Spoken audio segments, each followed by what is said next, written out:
This is your Chargers linebacker, Dan Henley, and you're tuning in with Chargers Unleashed.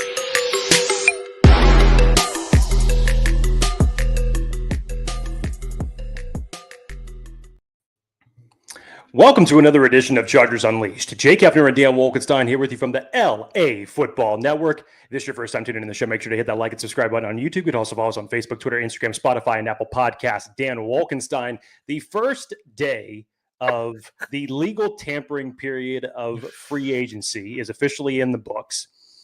And it was a busy one. But if you were a Chargers fan, you were probably hoping that you were asleep for this first day, maybe on vacation, maybe put into a coma, because it's been a rough day for the Chargers fan base. And that is why Dan and I are here today, because if there was ever a day for positive Dan Wolkenstein to be back, I'm not so sure that it was received as well as it should have been. But positive Dan Wolkenstein was out there today on social media trying to keep the Chargers fan base from crashing into oblivion.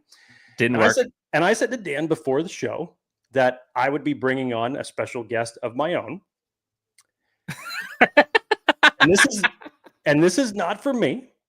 This is for the Charger fans everywhere that I know probably need one of these as well. I'm with you. Salute. Dan, it's been a weird day. It's been a weird day that maybe right now things don't entirely make sense. And again, the next coming days of free agency and maybe the next week, the picture is going to look a little bit clearer to all of us. And obviously the draft is going to solve some, answer some questions at that point in time. But Dan, initial takes, day one, free agency, Chargers. Initial takes. We definitely have some voicemails with some reactions that we're going to get to today. So Chargers Unleashed hotline is well underway. We'll have some of those as we sprinkle in. You have us here for about an hour. And I would say the last maybe 8 hours or so have been a bit in our feelings. I think what started off strong going into the day. Started off nicely. I should say going into yesterday. And then DK gets a bag of money. Donte goes elsewhere. And then chips continue to fall with interior offensive linemen starting to go. You start to see some of the tier 2, tier 3 receivers start to go. And then you see Poona Ford go. And Chargers sitting on all this money. Aside from the fact that they brought back the return of the back in Khalil Mack. And money seems to be burning holes in pockets around Chargers fandom. And I get it. But I don't think anybody should be surprised, including ourselves. Because, Jake, you and I both said this on the last show we had, that we're going to finish up day one. I said you weren't going to like my answer. And we're going to maybe have a couple signings, nothing big. And we're going to wait for that wave 2 and watch Chargers fans crash. And sure enough, here we are. So Nostradamus ourselves predicted it. And even us, we're still a little frustrated at times today. Jake and I had many conversations of like, are you kidding me? And reeling things back. But I'm not even trying to just peddle optimism. Like, that's not what I'm doing. I'm more just, they've told us who they are. They've told us what they do. They told us what they care about so many times. Yet this Chargers fandom, myself included at times, doesn't want to believe them, doesn't want to listen. But that same group won 11 games last year. I think you got to give them time to cook. And so is day one a masterpiece? I don't know. But free agency is so far from over. And they have a ton of money to spend. And there's a lot of good guys out there still. Dan, I think it's simply because you look back at the last regime in terms of whether it was Phillip Rivers or Justin Herbert when he came along. it felt like it took like tooth and nail just to get those respective quarterbacks weapons. And I think that's part of the built up frustration. And I get it. I feel it. And at the same time, especially after watching a majority of last year, I think I said something similar to this, Dan, prior to the draft. And this was obviously after the Keenan Allen trade and Mike Williams being released. At that point in time, I said, well, the Chargers got to get some wide receivers because as of now, the only receivers that they had on their roster at that point in time before Ladd McConkey was Hinkle McCrinkleberry and X-Wing at Aliciousness. Jamarius Theratrax.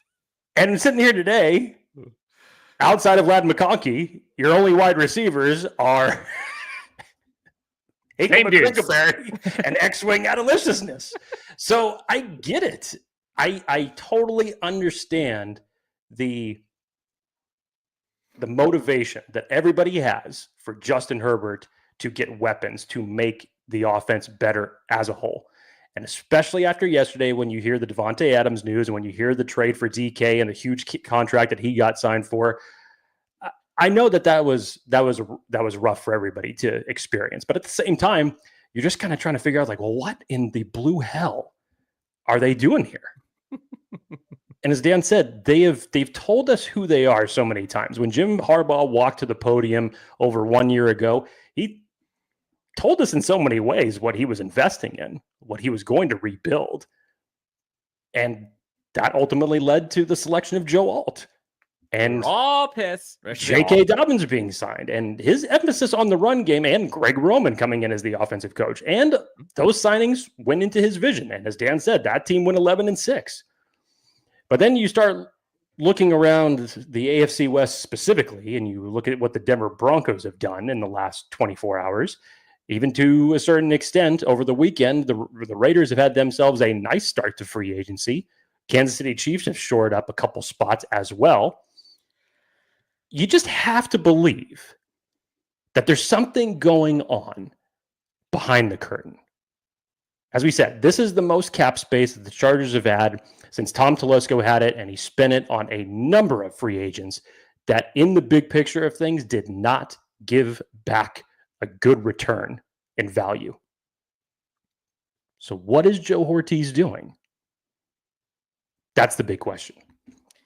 Action Dan 65. No, that's not me. Thank you, Action Dan, whoever you are. $20 donation with the super chat. Everyone chill.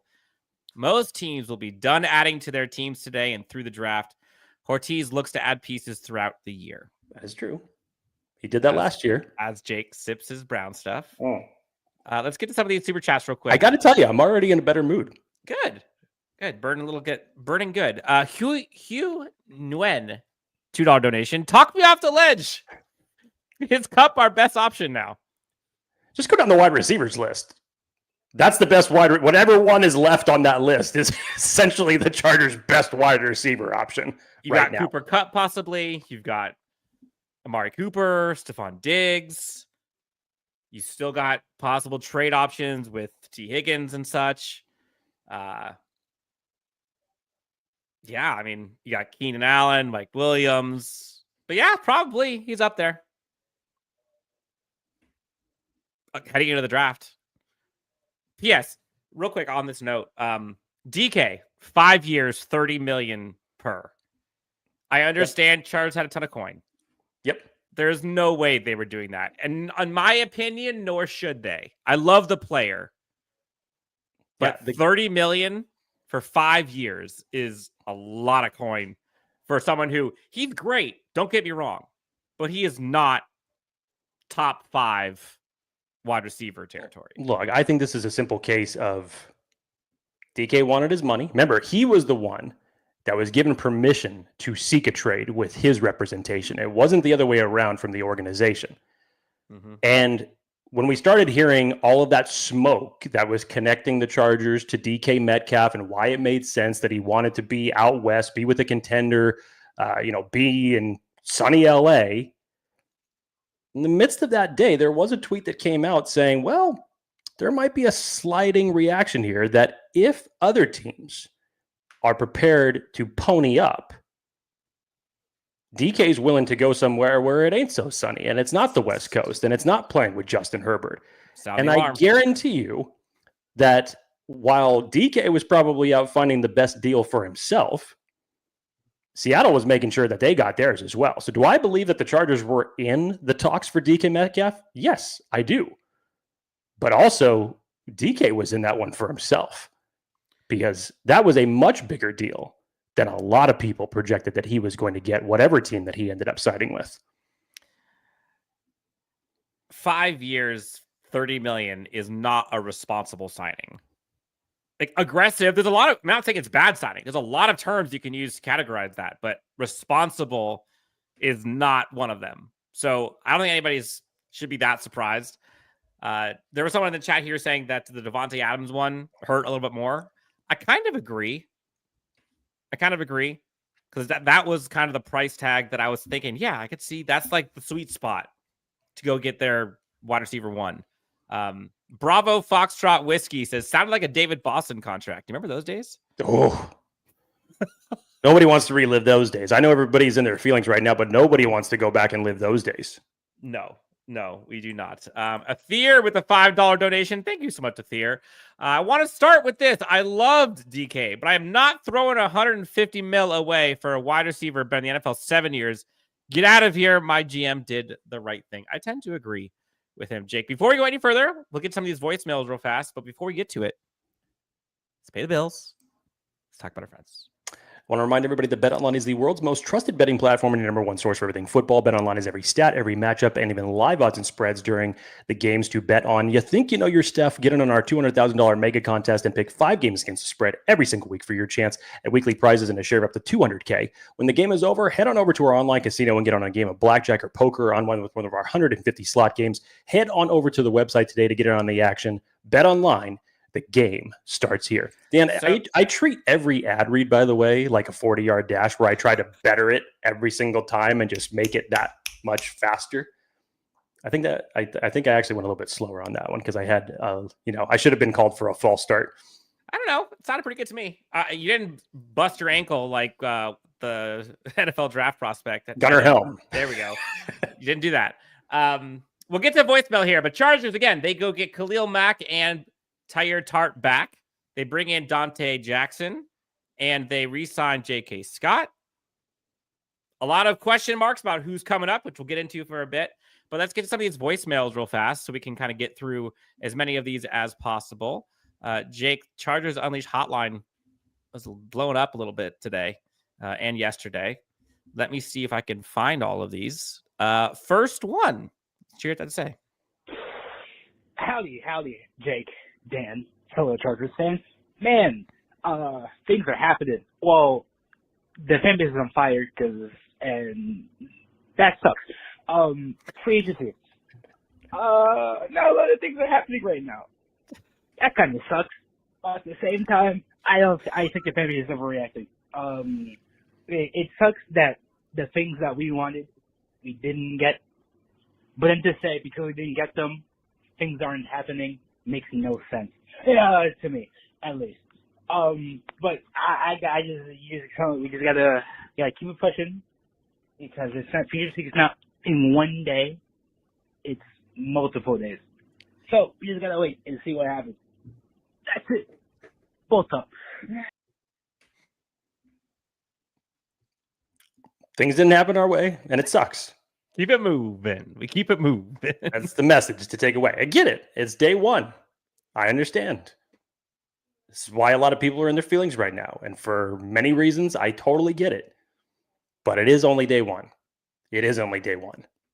It is only day one. Next voicemail.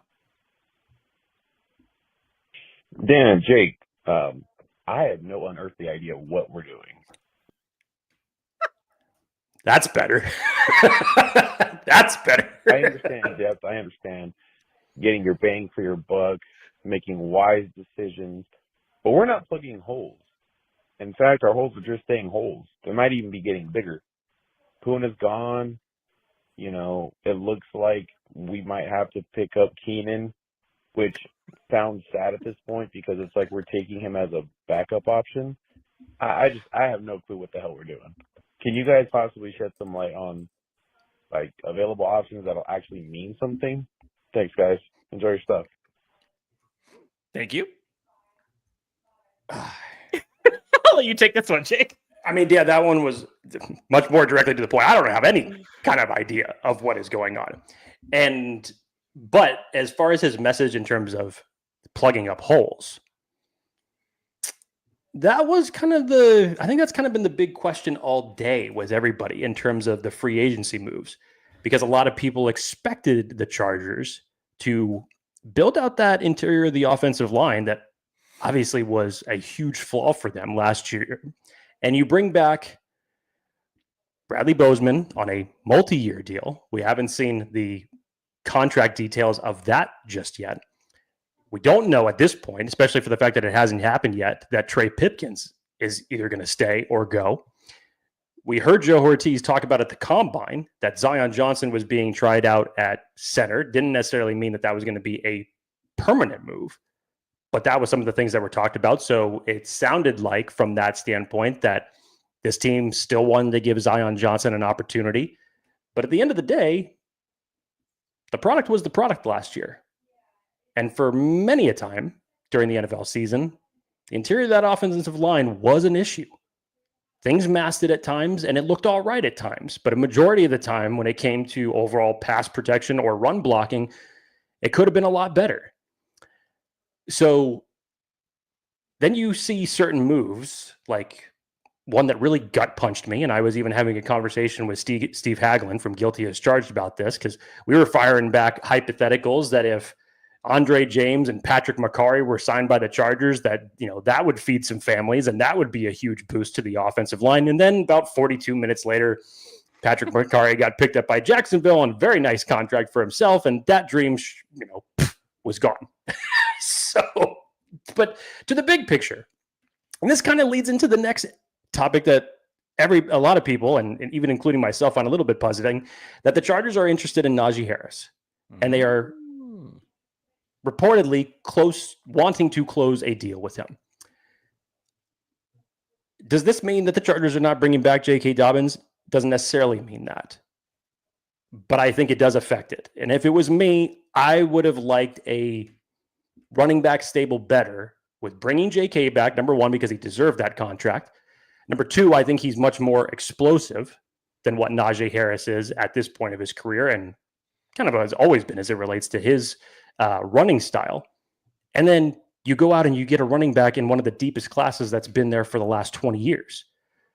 So I'm not entirely sure what it is they're talking about here or what they're trying to do. Remember, when we had Brett Coleman on the show, Dan, what did he say? Offensive line or the floor, your positional or your skill positions are the ceiling. You got to build the floor first. Right now, the Chargers have the floor, but there's no sealant underneath it. So it pretty much makes the floor worthless. They still have to build the floor and build it properly. They have parts of the floor. Sure. But you got some building to do. Well, the good news is, so a lot to unpack on that one. The good news is this is the draft to do that in. First off, interior offensive line, there's a ton in this draft. They can get starters, according to multiple people. You can get starters in day 1, 2, and even day 3 to help build that floor. And for substantially less money than what you saw the going rate today, anyways. Now, Najee Harris, I said weeks ago that I could see him fitting with this scheme, with a mentality, with a physicality. I understand that the maybe efficiency hasn't been there, but I'm not necessarily sure if that's what this Chargers team has really been lacking. Like, it's a bonus for sure. One, do I think Najee Harris will be? My personal opinion is that I think him and J.K. Dobbins would be a great tandem, and go get a running back out of the draft. 100%. Chargers have had a hard time getting that 1 yard, the 2 yards, the 3 yards for years. That's what Gus Edwards was supposed to be doing. Never panned out, except for like 2 games. Najee Harris is a good running back. He's a former first-round pick for a reason. And you talk about adding value. getting surplus value out of something. Chargers haven't had a stalwart running back since who? Everyone talks about needing to improve this running game. Got to invest in it. Offensive line, 100% has to improve. This does not mean that does not improve. It's a full picture here. But I like Najee Harris. I like what it signals to this Chargers fan base and to the team. Like, they are going to be physical. They are going to fix the run game one way or another. And that's how they're going to spend some of their money. Now, do Chargers fans love the eye candy of DK Metcalf and Devontae Adams and, pick a fast, strong guy? Sure. This Chargers team, to Brett Coleman's point in a previous episode, won 11 games, and they didn't give two shits about who was catching passes. They did it in spite of that. Now, imagine if they had that exact same receiving core and an offensive line and a running back like this. Be a different story.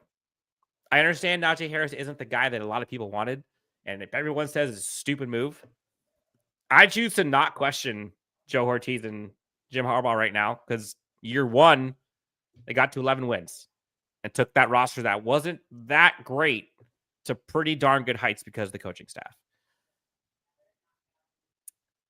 Now, I think today's news with the Bradley Bozeman re-signing got a lot of people in their feelings. You heard rumors about a Jameis Winston being brought in, which I would think in my head, Jake, I was like, oh my gosh, if Jameis Winston gets signed next, this Chargers fan base is going to go absolutely ballistic.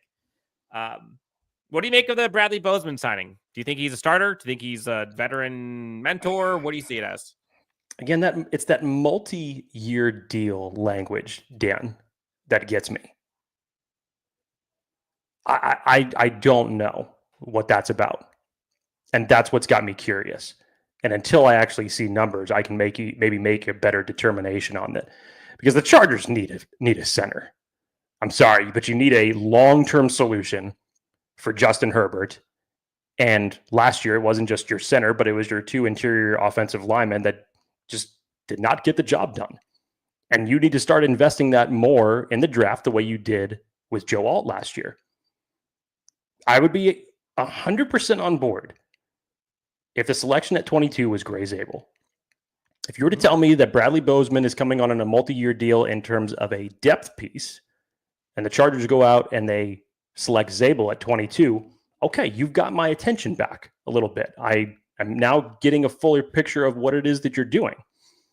But it's hard, especially now, to say that when whatever the board is going to look like and whatever the holes that the Chargers need to fill between now and April 24th, what is it ultimately going to look like by the time we hit day one of the draft? It's going to be interesting. But the Chargers need to rebuild the interior of this offensive line, make it better for Justin Herbert, make it better for their pass blocking, which is in turn going to assist their wide receivers. Definitely need to make it better in terms of their run blocking. So whatever the plan is for Najee Harris coming in, I still believe that this is going to be a running back by committee. Even if J.K. Dobbins came back, it was still going to be that in my head. Yeah. And I believe that that's still what Greg Roman is going to try to execute with his run game. But yeah, one of these running backs is going to get selected by the Chargers. Whether it's Omarion Hampton, whether it's RJ Harvey. Jake's going to walk in there and make him pick himself. Whether it's Hendrickson, Judkins, I don't care. Doesn't matter. But the Chargers need to select a running back in one of the best groups that we have seen in 20 years. So Louser Bruin says $10 million a year isn't value. Come on, Dan. I don't know. I might counter that. For a team that runs a shit ton and they predicate their success on being a physical ground and pound team, what's more value? A 30K DK or a 10K running back? You tell me. DK is going to get what? 8 targets a game? Maybe? Alongside Ladd? Najee probably would get 15 to 20, 25 touches a game. But remember, Dan, it's also the difference that those players make when they don't have the ball in their hand and when they're not getting the targets. Mm-hmm. It's the same damn thing as far as why A.J. Brown complimented Saquon Barkley so well, is that You can't afford to put 8 in the box against an Eagles team like that. You can't afford to do that. If it was DK Metcalf, hypothetically, and whoever XYZ running back it was going to be, that was going to help that. Plus, DK could block his ass off. Yep. That was going to help you in a multitude of different ways, even True. when that receiver isn't being targeted. True. Loud Bruin comes the counterpoint. If that was the case, Puna was more valuable. That one stung. Not going to lie. Yes. No argument there. The Puna signing hurt because that was exactly what I thought the Puna value would be. And I thought the Chargers would value that and prioritize agreeing to it. And to see him go somewhere else, like, that was tough because it wasn't out of range, in my opinion. I agree. I got nothing for you on that one. Let's see. Alan says, we are not a ground and pound team, Dan. That's what we want to be. So how are you going to do it? How are you going to take on the identity of your head coach and your coaching staff and your GM if you're not going to go out and get guys that can do it? I'm sorry. Joker Hope says, who's going to catch the ball besides Lad? I already said Josh Palmer. Hinkle McCringleberry and X-Wing at Deliciousness. Any other questions? Josh Palmer signs with the Bills. Was it $12 million per, I believe, for 3 years? 3 years, $12 million. Great deal for him. I mean, We heard the reports leading up to free agency that he was going to have a healthy market. I don't think that I expected it to be that healthy, but great for Josh Palmer. That's a great contract for him, and I wish him the best of luck in Buffalo. Butters ID says, Danny Boyd looking disappointed. You know, I almost said no, he's not right, but I guess kind of. But like, I'm kind of Mr. Positive all day. What the hell? I know, but it's not disappointed like they did the wrong thing. Like, Jake, you and I talked about this offline, that you and I predicted exactly this a week ago. And then fast forward, the exact same thing that we expected to happen goes through, and we're freaking out, and we're pissed off, and we're sad, and we're going through our emotions. Because I think that's still us not recognizing or aligning to the new philosophy of this team. And so while it might not be what we would have done or what this team would have done historically, what they're doing shouldn't be surprising. They've said it for weeks and months, but still, it doesn't help. It's hard to not get a little like, oh, damn it, when Devontae Adams gets signed, or when Puna leaves, or when you don't get DK. Because, look, we all want Justin to have his number one guy. Like, we all want that. We all want Justin to be protected, right? We all want this team to be great. And so when you see these other guys, these talented players go elsewhere, like, it's hard. But I think it was Chris Harry that said earlier today, like, free agency and roster construction is not a sprint, it's a marathon. So, like, day one is not yet in the books. We could still have some breaking news as we're on here. But I understand the angst because Chargers fans, you know, Jake, like, there's a lot of holes that had to get filled this year. A lot of money to spend still, but a lot of holes. And yeah, if they go 3 weeks from now going into the draft and they don't fill a ton of these holes, like, I'm going to be a little frustrated and a little pissed and a little scared. 100%. Like, I'm with you. But Jake, I think what Chargers fans sometimes forget, and I try to remind myself this when I get in those modes, is like, we've seen this team with top tier talent, quote unquote, top tier contracts, right? Look at the Joey Bosa's, the Keenan Allens. Yeah, Derwin James back in the day. There's a lot of them. And unfortunately, with Mike Williams, like, stuff happens. Corey Linsley. You got the Green Bay tackle, Balaga. Like, they've signed guys that have been top heavy on the roster from a salary cap perspective, and there's nobody underneath to support. I would rather have a deep B squad than a thin A squad and then C's and D's underneath. Like, you're not going to be sustainable as a team. So, look, to Dan's point here, we have to remember that when Tom Telesco had the most money that he had as a GM, You brought in guys like Sebastian Joseph Day, Austin Johnson, J.C. Jackson. You signed a ton of players in the first 2 days of that free agency period. Was anybody, and I'm not saying this from the standpoint of the players themselves, but everybody knew that when the contract was up or players got traded, what impact did it really make to the team outside of a body being out there? Because the play did not return an investment. It just ate up a shit ton of cap room. Let's remember that just for a second. As opposed to last year, and the Chargers do, again, have had so many internal free agents, but look how many actually hit on one-year deals. Tyler Tart, Poona Ford, to a certain extent, Christian Fulton, J.K. Dobbins, Elijah Molden after a trade. And the Chargers had to do it that way because they were handcuffed because they had such a lack of cap room to work with. So it's because of a single offseason like that, and the Chargers ultimately end up finishing 11-6 on top of what they ended up doing in the draft, that still is not entirely swaying me of the strategy of Joe Hortiz or Jim Harbaugh. But at this point, given the moves that have been made, there is some part of me that is thinking there has to be something brewing here, right? Something behind the curtains. There has to be something going on.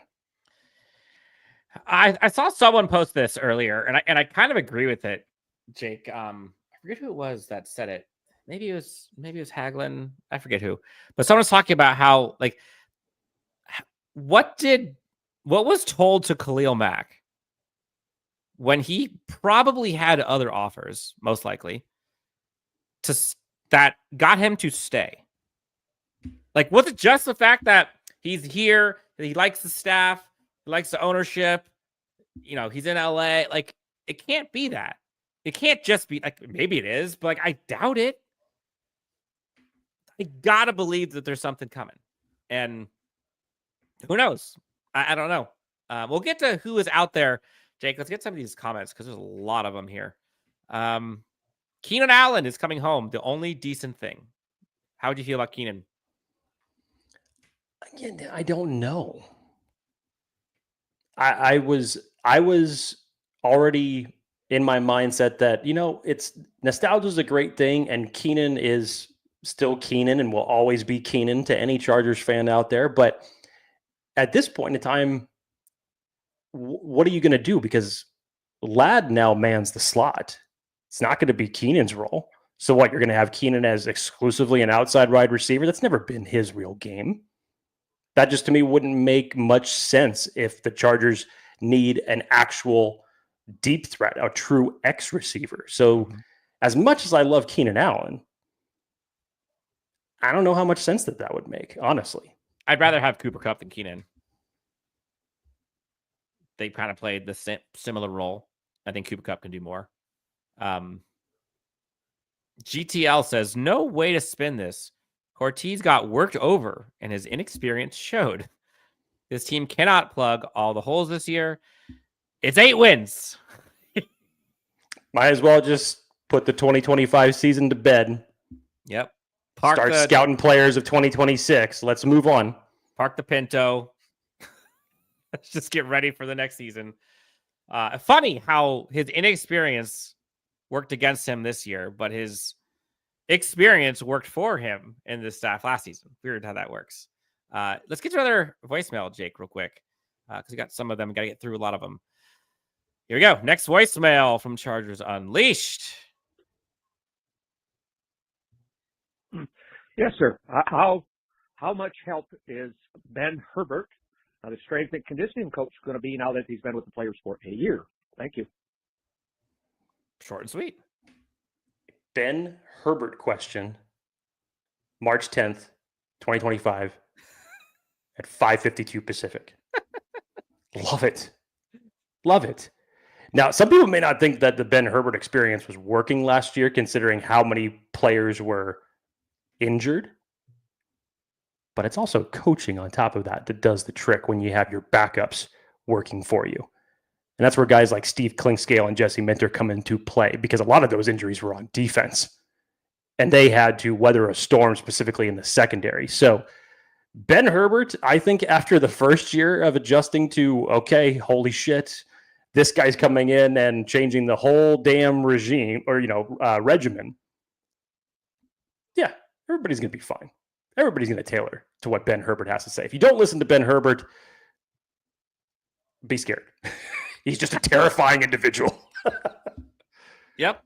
Yeah, I think it's gonna be great. And again, like so many of those players that got injured last year, not many of them were season ending. And so as much as there's a lot of injuries that happens, I think he's handling this team pretty well. Forgotten Locale says, I was assured we were bringing Mack back once we released Joey. I think all of us were cautiously optimistic and kind of secretly begging that to be the case. But yeah, I think we'd all agree. Got a little scared there for a bit when it didn't happen. But here we are. Mark Andrews asks Dan Siegel. Thoughts? Tight end, Baltimore.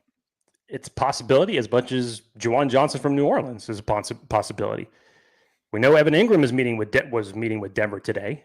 That's still a possibility, however you want to look at it.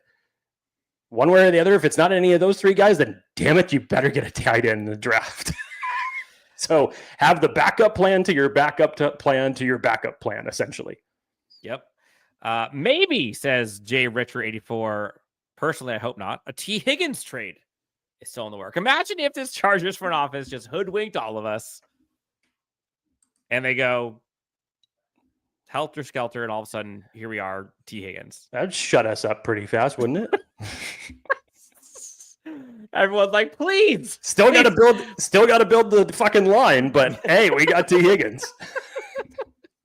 Everyone's like, please, Joe, shut me up. I love nothing more. Next voicemail, Jake. Hey guys, this is Matt Waters calling you from Iowa. Big fan of the show. Two things. One, given what Brett Coleman said, do you think that we double dip offensive line in the first 2 rounds, or do we truly go best player available? And two, in addition to playing the draft chimes for Jake, you've got to play your daughter saying, "Go Chargers," from last year's episode. That was one of the best things ever. Thanks. Great job, guys. Oh, I appreciate that. Regular listener to the show, obviously. That was great. I think that the Chargers are still going to operate with that BPA mentality, but they already know what it is that they need, what they need to strengthen. They need to strengthen the trenches. That's obviously been the message of Jim Harbaugh since he's been here. And I've been saying it since we started talking about the draft, that I felt at 22, it was either going to be trenches or tight end. And now obviously things have changed a little bit as we've gotten closer to the draft, because running back has come into that conversation as well. But now with Poona Ford being gone, you have to believe that whether it's the first round or the second round, that they're going to put a high emphasis on adding a little bit more juice to the trenches. So if it was Gray Zabel at 1 and you come around in the second round at 55 and you select one for the defensive line, keep building it up. I don't care, because you need it, and you're going to need it to go against some of these teams. Well, Jake, we've reached that point in free agency. Haven't even gotten through one day. And Mahul, I'm terrible with names, but let's trade Herbert then, with your logic. Let's trade Justin Herbert. Get him to a contender. This Chargers team doesn't deserve him. Let's take you. Next question. This is how far we've fallen. Yes. Referring to T. Higgins, they're saying that we can't get T. Higgins now because they franchise tags him. They can't sign him as a free agent, but they could easily still acquire him in a trade. I think that's what everybody is referring to.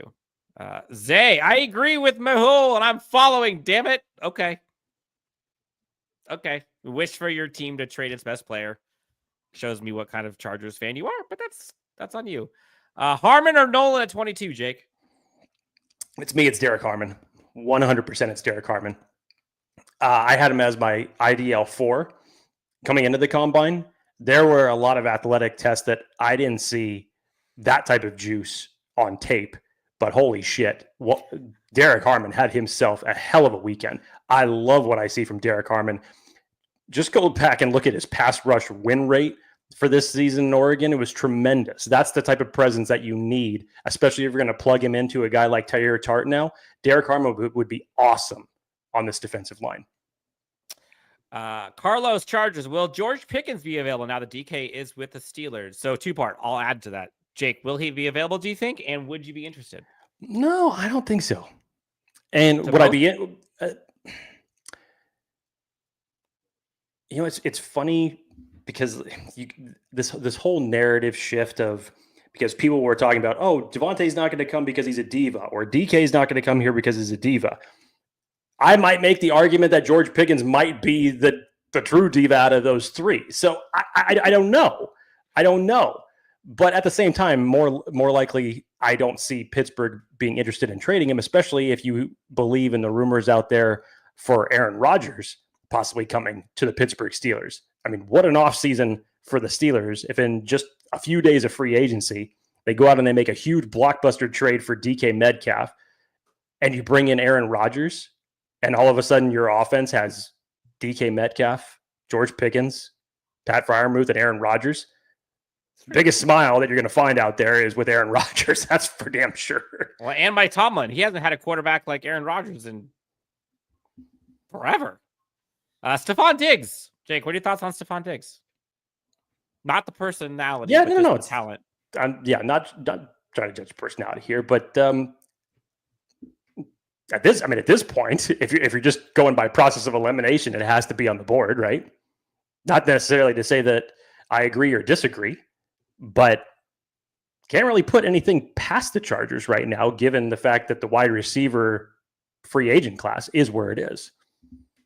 Mm-hmm. Maybe we see more Aboigbe, Jake. I 100% believe that is the plan, because Aboigbe didn't get a chance to play much last year. It was essentially a redshirt year for him, not because of injuries, just because there were better players along the depth chart than he was. And for a fourth round pick, and I have said this, if you go back and you look at the Baltimore Ravens draft of the past 11 years, they have invested in defensive linemen, whether it be edge, whether it be interior defensive linemen, from rounds 1 through 4 for the last 11 years. And I thought that maybe Joe Hortiz was going to do that when he came over to the Chargers. And sure enough, in year 1, he did. So I firmly believe that there is a plan for Aboigbe to have a much bigger handful of snaps this time around. Jason Greer, $5 donation. How about Zabel at 22, trade up early day 2, grab Omarion Hampton? I don't know if he's going to be available there early. Even Brett Coleman doesn't even think that he may even last to 22. I mean, I definitely wouldn't hate it. Definitely wouldn't hate it. If they go Najee Harris, be great. That's a lesser of a priority or a lesser need to have to go in round 1 or 2. But I wouldn't hate it with or without Najee Harris and J.K. Dobbins, honestly. Athir with a $9.99 donation for questions for Jake. I have a solution. Sign Cooper, trade 2nd and 5th for Waddle, younger and under contract, bring back Everett, move up to get Genty. That's a lot. And draft Taylor round 3. Jake, your thoughts? Okay. So well, first of all, in a world where Jaden Waddle is even available, if you've given up your 2nd and your 5th, you don't have enough ammunition to move up and get Ashton Genty at that point in time. So both of those are done at that point in time. Signing Cooper, I know is... Which one? Cup or Amari? An option. I think I'd probably be more in line with siding with Cup. Cooper probably brings you more of what this offense, how it wants to work, but I'd still probably be in favor of Cup. According to Zay, Kyle Juszczyk just got released. That'd be fun. Well, I think we've officially made Scott Matlock an offensive player now. A lot of money. Because if Scott Matlock was strictly a defensive player, I'd say, hey, why not go out and get Juszczyk? He's a hell of a player. Kyle says, why don't people understand that the best teams in the AFC football, Baltimore, Kansas City, Buffalo, don't focus on wide receivers? They have the best lines. I feel like I'm talking crazy pills. Big fan of the show. Okay, so let's go through this for a second. Kansas City, I'm with you. While they've had a Hall of Fame tight end, he was not that way last year.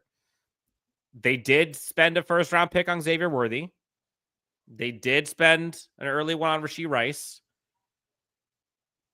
But, like, I guess they haven't spent big money since Tyreek Hill, if that's what we're going at. Buffalo, they had Stephon Diggs. So they kind of did. Baltimore, Baltimore hadn't, really. The closest thing they got to was what? Odell Beckham. And that wasn't overspending. But the context is true. Great teams win from the inside out. And I think you saw in that Houston playoff game, like this Chargers interior offensive line specifically got absolutely mauled and almost got Justin Herbert killed. It wasn't all their fault, but a lot of it was. And we talked about this analogy before of the truck versus trailer. I heard DJ talk about it, players, but I see that as kind of an analogy for the offensive line versus the skill positions. Like if you don't have a good offensive line, the trailer ain't going anywhere. So I know people are frustrated. I get it. It's one day. One day feels like 84 years. True. 84 years. I don't know who this is. What about the kid they stashed on the practice squad all year? Bash. Tremont Morris Brash. Brash. Okay. Tremont Morris Brash was a favorite of mine out of the undrafted free agency crop that the Chargers brought in last year.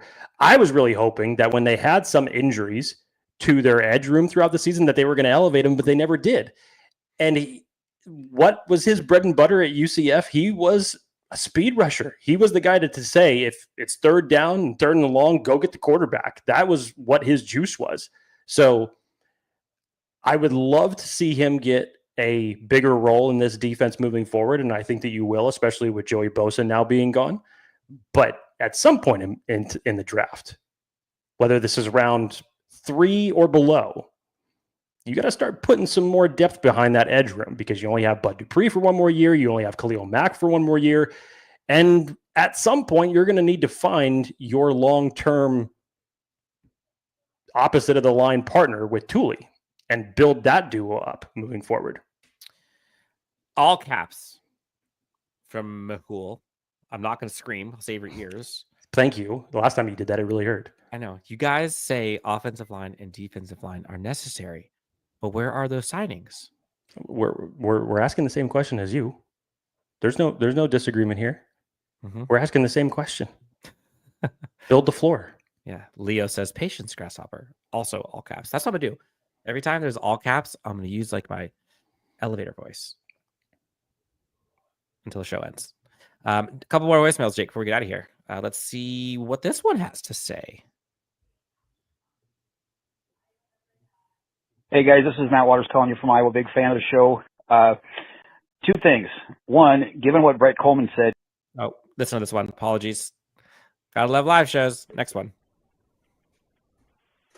Hey guys, quick question.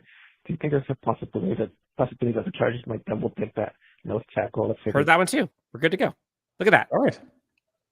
Doubled up. Okay, Jake, let's get to rapid fire. We got about 10 minutes left here. So who is left at interior offensive line for us? Jake, who are you looking at? Probably at Andre James right now as it relates to the center position. That would probably be the top one for me right now. Yep, Fries, I'd put there. Yep. Mekhi Becton, I'd put there. Becton would be a great option if he comes in. What a change to his career, moving from tackle to guard. Shaq Mason. All those I would take. They'd all be upgrades, in my opinion. Let's see. And also, like, we were talking about this as if this class in the NFL draft is stacked with the stuff that this Chargers team needs. So, like, I understand it's not happening immediately, but, like, would you rather spend $26 million on your offensive lineman or 4, 3, 6 on a rookie? If he's good, I'd take the latter. I've always said, I've been saying it for weeks. The defensive line class, interior defensive line class specifically, it's Ed Harris in the abyss type deep. It's extremely deep. I'm a little frustrated, says Decor Wiggins as well. But I think we should give Joe a little bit more time to cook. I think he earned a little bit more patience from us from last year. 100% agree. I agree. Matthew, wait, we didn't get a voicemail from you. I apologize. If you did, so sorry. Didn't come in. Unless it was totally a screw up on my part. And if that's the case, I apologize. So, Jake, day 1, close to being in the books. Day 2, 3, 4, and all that stuff coming up. Who would you like? As far as the next signing goes? Or signings? Or like who are the ones that you're like, oh, please? If Najee Harris is truly coming into this team, then you better show me that you're building an offensive line. Now, I'm not going to say that you're not going to prioritize it in the draft because I 100% believe that they will, but you gotta show me a little bit more oomph with that cap space that you got, that you're going to improve this offensive line. Something to shake it up. Because are we really going to run this back with 4/5 of the same offensive line that we did last year? Still don't know what's happening with Trey Pipkins and the fact that he is still on the roster. Is he still going to remain on the roster for the final year of his contract? Who knows? I don't know. But I don't, as we have repeated, you can't look at that Houston Texans playoff game and say to yourself that changes are not warranted. Now, I'm sure that Joe Hortiz and Jim Harbaugh fully realize that. But the guard market today, there were some big signings in the guard market. And especially with the 2 trades that the Bears did before free agency got underway, it kind of drowned the pool very quickly. So there's only a few target names that you could say to yourself, yeah, that guy would be a great asset to this offensive line. That would probably be the next target that I would want to go. Okay. Yeah, I'm probably with you. Offensive line, or it's probably offensive line, or some kind of pass catcher, tight end or receiver. Johnny Thompson says, no weapons today. The last 24 hours is a net loss. Bozeman was a terrible grade on PFF. Losing Ford hurts. Agreed. Mack, so what? Okay, that's a little bit of a stretch. So what? That's a huge get. Keeping Khalil Mack. Draft getting everybody seems like a reach. Adams was a ticket. Sounds like he was hitching his entire joy on Davante Adams. I was trying to think of what I was trying to say. His entire joy wagon on Davante Adams, and then my brain farted and didn't do anything. Good job. I don't know. Khalil Mack was a big one. Again, they had like 20-something free agents this year. Yeah, they had a lot of money, but they got a ton of roster holes. Yeah. So. After Joey left, you knew that had to be the number one priority to get him back. And there was a lot of interest in Khalil Mack on the free agent market for good reason, considering the fact that he is still productive even at his age. And let's just say, hypothetically, if you did not get Khalil Mack back, that would have shifted your entire free agency and draft approach for what you had to do. That would have changed it all. And who knows, with the deals that were signed today, that any guarantee that you would have been able to go out there and get one of those outside free agents. And then if you didn't, come 22, your priority may have to be at pass rusher, because Jesse Minter loves his pass rushers, and you need someone to go get after the quarterback aside from just Thule. Yep. Late breaking news: Chase Young re-signed by the Saints, so mark that one off the board. Somewhere right now, the director is sobbing. Sobbing. That was his low-end hope, that the Chargers were going to go out and sign Chase Young as a pass rusher. But after things went down with Khalil Mack, I think I didn't expect any of that to happen. Yeah. They said, where did it go? Chargers signed Daniel Jones. I don't know if he's kidding or not. I think he's kidding. There's no way. Action Dan 65 again with a $20 donation. Man, thank you. Great job with the Locked On Chargers crossover. Thank you. Those guys are amazing. If the Chargers don't address the tight end during free agency, we may need to trade up with the Bucks ahead of the Broncos to draft Loveland. Now, good news. Jake, you and I were talking about this earlier. All these teams signing tight ends, especially the good ones, are one less team that could be going after Loveland or Warren in the draft. So it's kind of a win-win. So the Broncos, they were apparently in talks with Evan Ingram, and I don't think he signed there. But if he did, the Broncos probably wouldn't be going tight end. But you got to get Justin a tight end this year somehow. Whether it's Juwan Johnson, whether it's Evan Ingram. Yeah, there's no excuse for that. No excuse whatsoever. You have to get Justin Herbert a long-term option at tight end that he has not had, and more capable tight end that he has not had since the days of Hunter Henry. You have to get him that. So when I was talking to Dan about it earlier today, when that report dropped that Evan Ingram was meeting with the Broncos, kind of looked at it as a double-edged sword, which to say Evan Ingram seems very motivated after getting released from Jacksonville. Denver Broncos obviously need a tight end. It would surely make their offense better, considering what they already have on the outside. You add a middle presence like that. But then I started thinking to myself, well, if signing Evan Ingram means it takes them off the board for Colston Loveland, I'm all in. Sure. Last question, Jake, before we get out of here. Jason Greer says, what about Tyreek Hill? He's been so back and forth since the season ended. Oh, I want out of Miami. No, I'm going to stay in Miami. I think he's going to stay in Miami. I don't think that any outside team is going for him. Jake, you're going to love this. There's a lot of people talking about the draft, talking about tight ends, talking about McMillan overrated, talking about second round pick options and value. We got a lot of people talking NFL draft. We'll save that for another day. Day one is in the books so far, but we're on the West Coast, so we'll see what happens. Jake, anything else you want to discuss with the great friends before we hop on out of here and cross our fingers for the rest of the night? You always know that we love the shows. Coming into banter with you guys and talk to you guys about Chargers football is a lot of fun for us, and we hope that we make it the same for you guys as well. Again, it's day one. We felt like we needed to do a live show today, considering just everything that went down. So if it's you took it as, hey, let's discuss it, let's vent about it, let's yell about it, let's softly talk about it, whatever it is that we needed to do, hopefully we helped give some perspective. If not, then find us later on this week when we'll be back talking about the rest of the fallout from the Chargers free agent period. Yes. We will be here with you. Pour one out for day one, but there's still time. There's still hope. And there's still lots of free agency left. For Jake, you can find him at Jake D. Hefner. Myself, you can find at DNW Sports. Guys, gals, thank you so much for tuning in. And we'll talk to you next time on Chargers Unleashed. Have a good night, everybody.